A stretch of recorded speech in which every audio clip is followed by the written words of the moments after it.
¿Cuál es la mejor versión de la Biblia? Por el pastor Sergio Ruiz. La respuesta a esta pregunta está en el área de la bibliología, la cual estudia el origen, preservación, canonicidad, transmisión y traducción de la Biblia. Todos hemos visto en el libro de Hechos que en Antioquía de Siria se desarrolló un núcleo muy importante de trabajo para el avance del reino de Dios. Después de la muerte de los apóstoles, esa ciudad, Antioquía, se convirtió en una escuela fiel de enseñanza, copiado y traducción de la Biblia. Su característica más destacada fue el uso del método de interpretación gramático, histórico y teológico, que es el método correcto de interpretación bíblica. Al mismo tiempo, con esta escuela en esta ciudad, se desarrolló en otra ciudad llamada Alejandría, en Egipto, otra escuela que también enseñó y copió y transmitió los manuscritos del Nuevo Testamento, pero no con la misma fidelidad, ni el mismo método de interpretación que usaron los hermanos de Antioquía.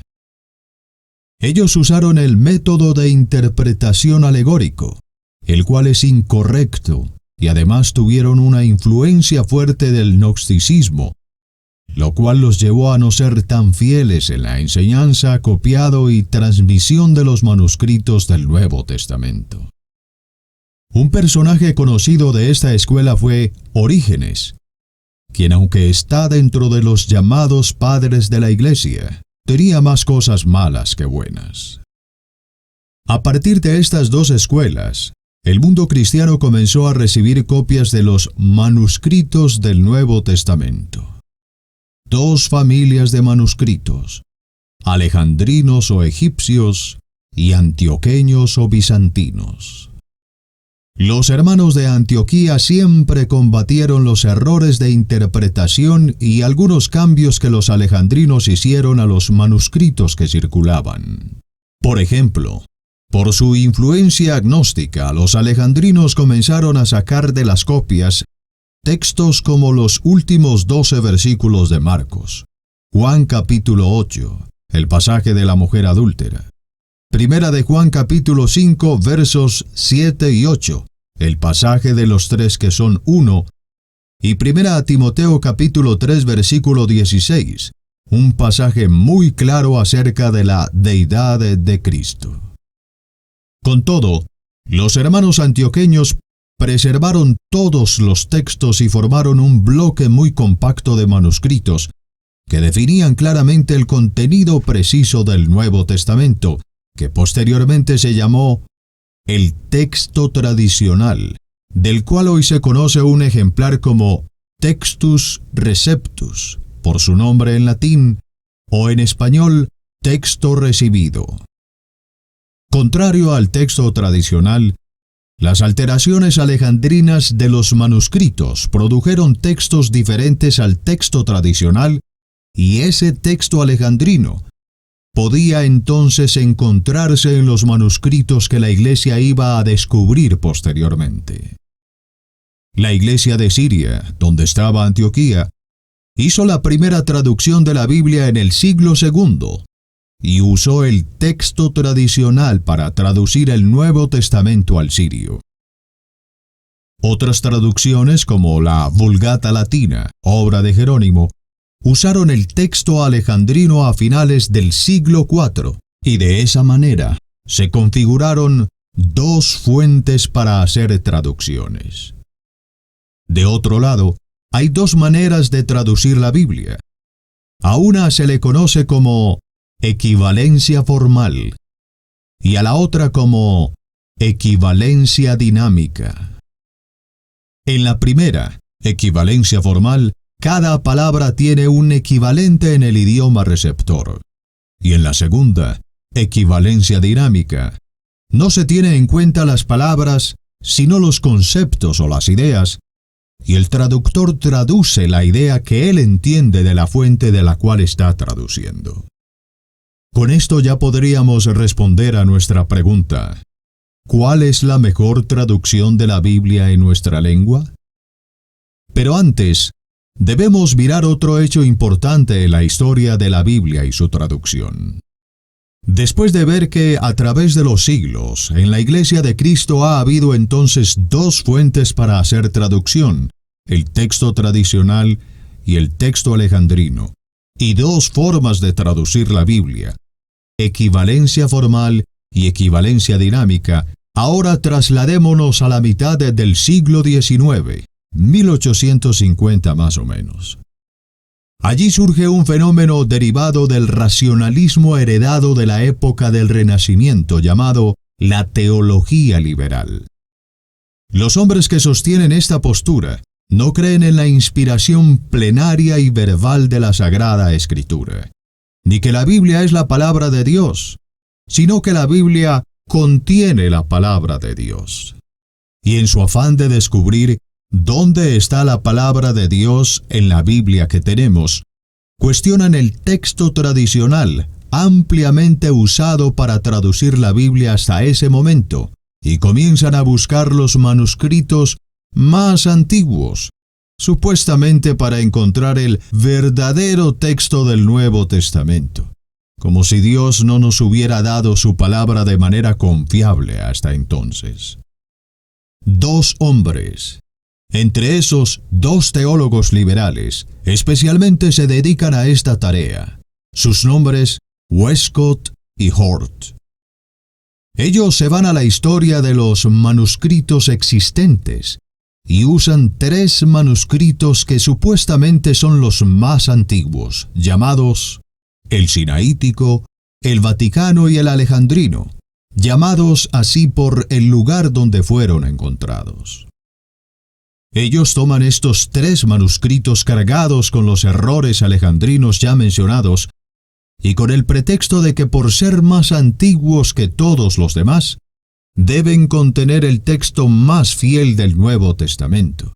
Entonces elaboran una nueva fuente para el griego del Nuevo Testamento y la llaman texto crítico. En ese texto crítico se omiten los pasajes que antes mencioné, como los últimos 12 versículos de Marcos y 1 de Juan capítulo 5 versículos 7 y 8. Y estos hombres le dicen al mundo cristiano que ahora sí tenemos una fuente confiable del Nuevo Testamento, menospreciando totalmente el texto tradicional de la escuela antioqueña. La iglesia entera cree todo eso y comienzan a hacerse traducciones del Nuevo Testamento, usando solamente el texto crítico de Westcott y Hort. Es por eso que algunas de las versiones que ahora tienes en tu casa no tienen esos textos, o si los tienen una nota al pie de página que dice: este pasaje no se encuentra en los manuscritos más antiguos, o este pasaje fue añadido en manuscritos posteriores. Y con esto, la iglesia entera tiene dudas de si esos pasajes estaban en el manuscrito original o no, y por ende, duda de la preservación que Dios dio a su palabra. Ese es el servicio que Westcott y Hort le han hecho a la iglesia de Cristo. Pero hay pruebas suficientes de que esos textos sí estaban en los manuscritos originales.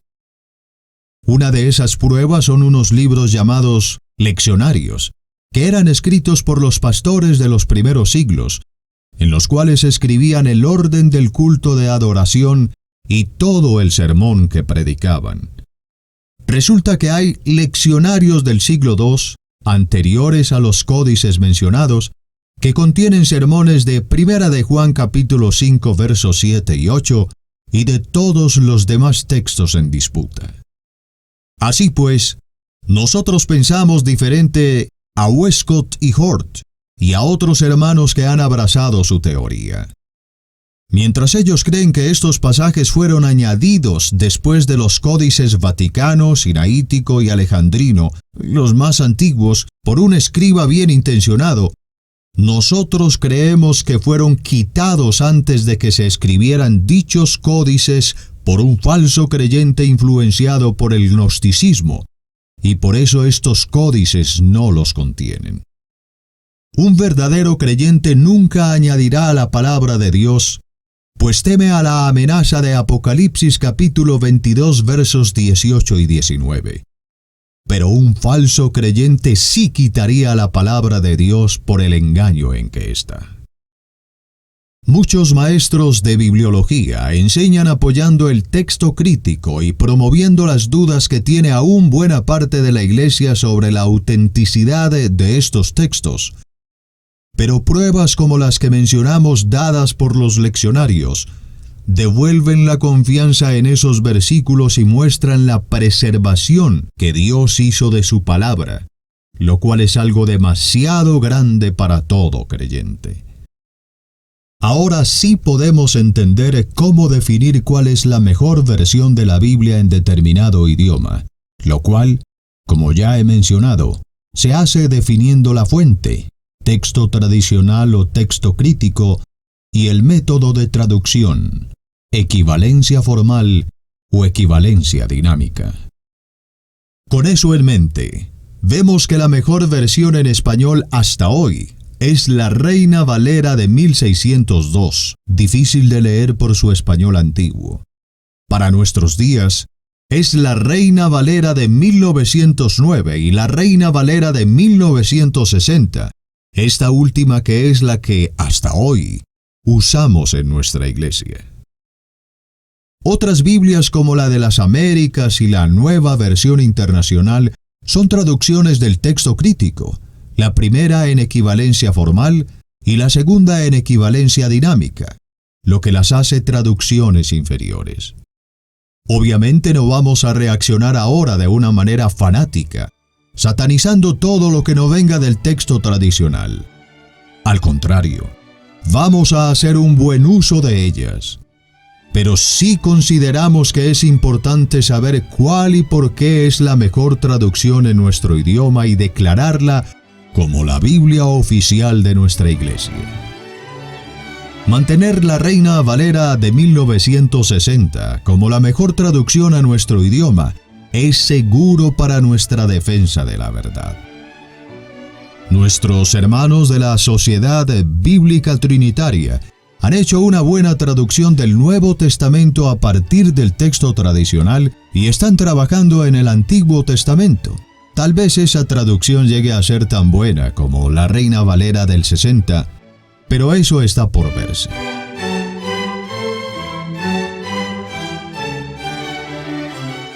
Ruego a Dios que todo su pueblo vea su palabra escrita como lo que es, la segura, infalible, inerrante, todo suficiente y totalmente confiable palabra que vino de Dios, para enseñar y guiar a su pueblo en esta era de la fe.